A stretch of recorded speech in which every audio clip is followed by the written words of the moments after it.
Before I talk about all that, I'd like to just begin by thanking everybody who's taken the time to participate in this conversation with us. I think it's going to be a really exciting couple of hours, and I appreciate your taking the time to be here. I'd also like to acknowledge that I'm coming to you from the traditional territories of the Ute Mountain people in northern Colorado, and I would like to acknowledge that as I place us within the context of this conversation. I can also, as I'm sitting here, look across a ravine out the window over the Colorado River toward Bussey Hill, which is where my family had a property back in the early 1970s, and is really kind of the coming together for me in terms of my family history and my history of connecting to this area. My grandfather was the senior pastor of Fifth Avenue Presbyterian Church in New York City. My father was the pastor of 3 different parishes in New York, in Denver, and in San Francisco. My mom was a social worker. My grandmother was a ruling elder of a Presbyterian Church in New York City, where in the 1940s, where in the 1980s, I became also a ruling elder. And so in many ways, I feel like I was really bred to do community work and be involved in these conversations. I think that what happened for me in that process is that I had a lot of takeaways from that experience, but one of the most important was this sense of community and connection, and that we are all really accountable and responsible each to the other. And it's important that we keep that in mind as we go through life. And that was really just a foundational value that my family had and that I was taught. And I think the challenge for many of us is that we're actually brought into a world that is bifurcated.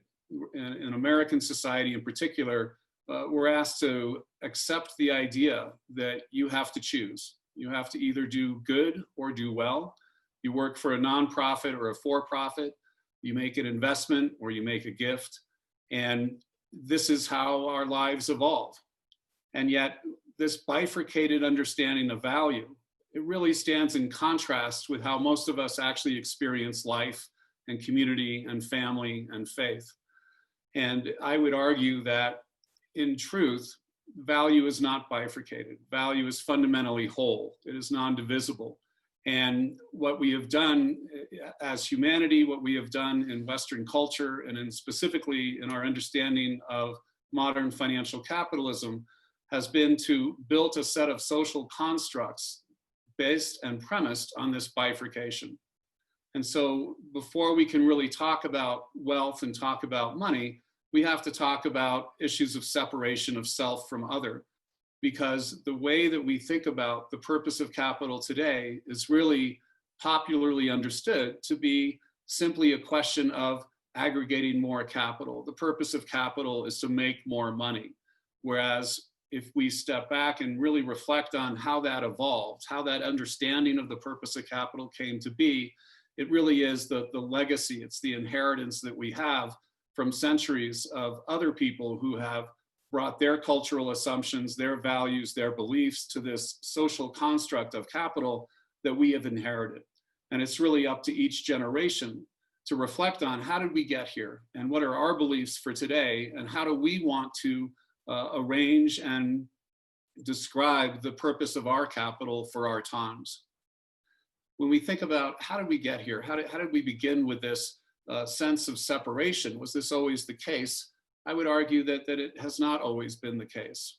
And from our backgrounds and traditions in the Western side, we really can see that in fact, we originally in the Christian tradition thought about the paradise. We thought about the Garden of Eden.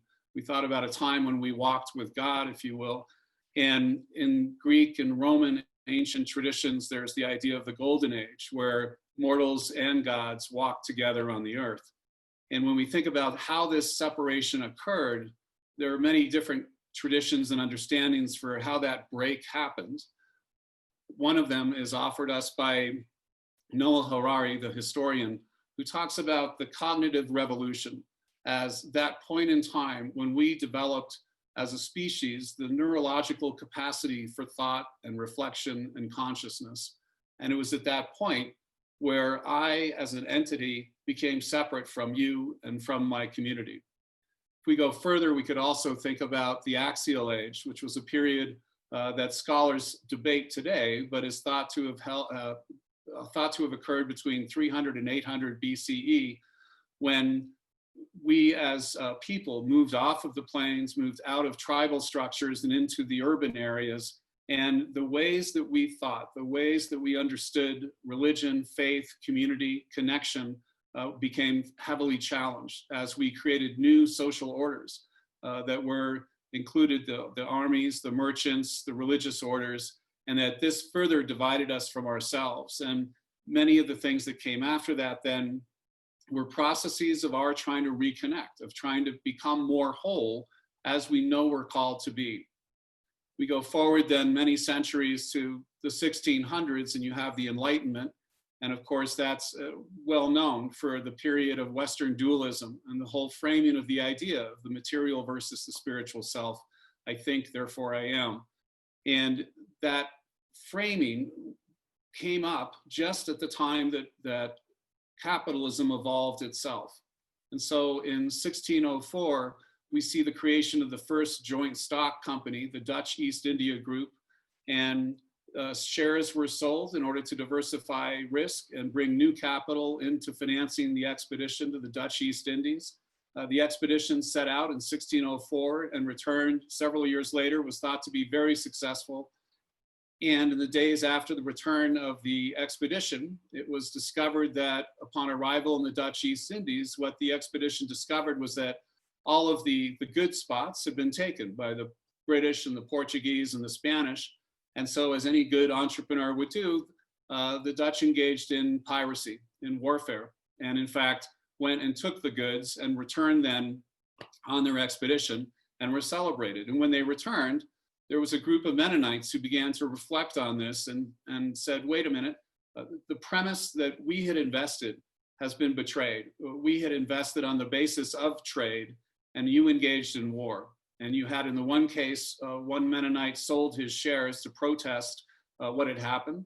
And in the other case, you had another Mennonite who engaged in a multi-year campaign against the governors of the Dutch East India Group in order to protest what had happened.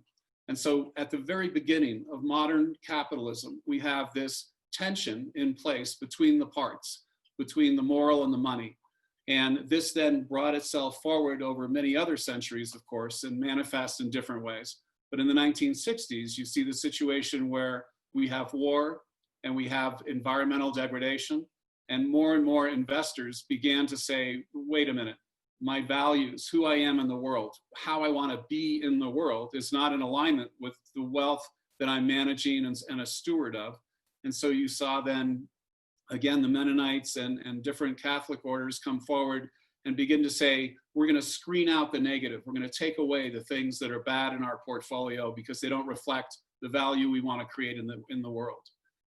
In the 80s, you saw then the South Africa divest movement, which became then that generation's period of removing and screening out the bad. And as that was successful, people began to say, well, wait a minute, if there are bad companies in a portfolio, could there be good companies? And what would it look like to execute a best-in-class strategy? And so these actors then began to invest on that basis. And we began to see then the ESG practices and ultimately ESG integration, by which I mean environmental, social, and governance. And that coming into practice in the 80s and in the 90s as people began to say, there actually are ways that we can manage our wealth, manage our capital to create the world that we really want to see. And in the 90s and in the aughts, you then saw a new generation of wealth holders who'd created their wealth. They had not been inheritors of wealth. And they said, look, I want to draw as short a line as possible between the deployment of my capital and the creation of community and environmental impact. And those folks became, the first of what became called impact investors. But in truth, all of our capital creates impact. All companies that we manage create impacts in the world. And the issue is not whether or not you have impact, but rather, are you managing your impact with intentionality and in alignment with the type of world that we want to live in and with the values that you would like to bring forward as you manifest in the world itself. What's been interesting to watch in this evolution in the recent period of the last, let's say, 3 to 5 years, there's been, I think, a growing interest and focus specifically in the element of what's left. A lot of the conversations around impact investing and sustainable finance, ESG integration, has really focused on how to do this. What are the strategy and tactics by which we execute? And there's been less of a focus on why. Why should we do this? How do we understand, again, the purpose, meaning, and values? And so I think you've had a crew of investors who have now started asking much more deeply profound questions. And to my mind, they're asking issues around mutual impact and the idea that actually as an investor, I can become as transformed in the process of investing as those who I seek to have transformation together with. And impact investing and the way we manage our wealth is not simply about what we do to others, what we do in markets and in communities and around the world, in ecosystems, but also how am I affected by that? How am I transformed by the relationship that I have with wealth and by my relationship with others in our community and in our world? And I'm going to close with a quote that was sent to me recently. Richard Rohr, the Franciscan theologian, has written, Saint Bonaventure, who lived from 1221 to 1274, taught that Christ as a human being shares with all creatures. Indeed, he possesses being with rocks, lives among the plants, senses with animals, and understands the angels, close quote. In saying this, Bonaventure wanted to give theological weight to the deep experience of St. Francis of Assisi, who, as far as we know, was the first recorded Christian to call animals and elements and even the forces of nature by familial names: Sister Mother Earth, Brother Wind, Sister Water, and Brother Fire. And so I would argue that in many ways we've come full circle, and we have gone through this evolution from a place of separation and brokenness toward a time when we are seeking greater and greater wholeness and, in essence, a unified, holistic understanding of mission, purpose, and value that seeks to integrate and weave together who we are and how we are in the world. And I think it's fascinating that I have the pleasure to be in this conversation today with Edgar, who will walk us through a whole nother cultural perspective about wholeness and separation and how these all come together in our relationship with wealth. But at that point, I'll turn it back over to Sarah.